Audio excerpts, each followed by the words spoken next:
In this video we're going to see a maxillary frenectomy done with the AMD Picasso diode laser on a 9-year-old, utilizing both topical anesthetic as you see here being applied, one of the stronger anesthetics like EMLA. This is a 3-part topical anesthetic. And then we're going to use chemical anesthetic as well. We put a couple drops in. As we pull in the upper lip, you'll see blanching in the paddle foramen here. You can see that the frenum is very thick and goes right through from buccal to lingual. You can see as I pull, it's not only moving but blanching in between, causing a diastema. This can be done at any time, both with the orthodontics or prior to the orthodontics. We see the diode laser now being used, and the tip is initiated.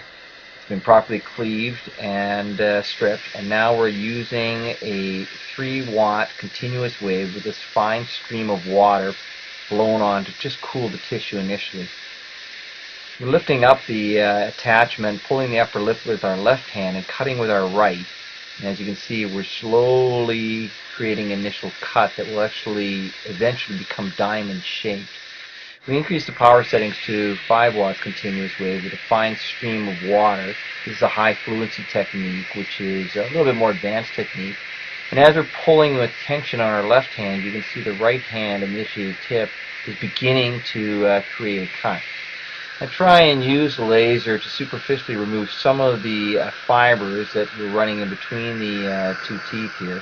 And again, now you can see that as it's releasing the fibers, we're getting, with the upper lip pulling, and with the right hand we're slowly creating a diamond-shaped open wound. I'm basically cutting at both first and third base on this diamond and gradually creating a wider and wider shape. As I'm using the diode under the microscope, I am able to see where there are still fibers attached. You can see the water is preventing any charring from happening, and you can see periodically a little bit of accumulation of coagulum on the tip. We should remove this coagulum periodically to prevent it from building up on the tip, but you can see by dragging in the horizontal fashion across the area, we're able to remove the fibers down to periosteum, and without any significant bleeding. Hemostasis is under fairly good control.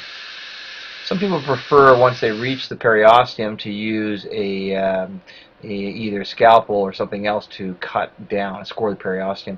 We're removing a small tissue tag that was where the attachment was at 5 watts, a light spray, and I'm holding the tissue with a pair of cotton pliers.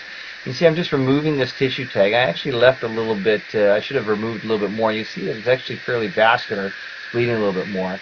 And we go back in and remove some more of the fibers that were going right in between the teeth. Again, we're using continuous wattage with a fine water spray. At this point, we're actually using a pulse setting because I had finished most of the work, and we're now at 2.2 watts with 30 microseconds on and off. You can see the final postoperative result here immediately after treatment. No sutures are used, and we'll see the patient again in 7 to 10 days to reevaluate the healing. At this point, we have the patient return about 8 days later, and you see at various magnifications the healing that has occurred from the frenectomy that was done just a little over a week before. You see the tissue is now healing, it's pink and healthy, and it's really been a nice job of changing the frenum.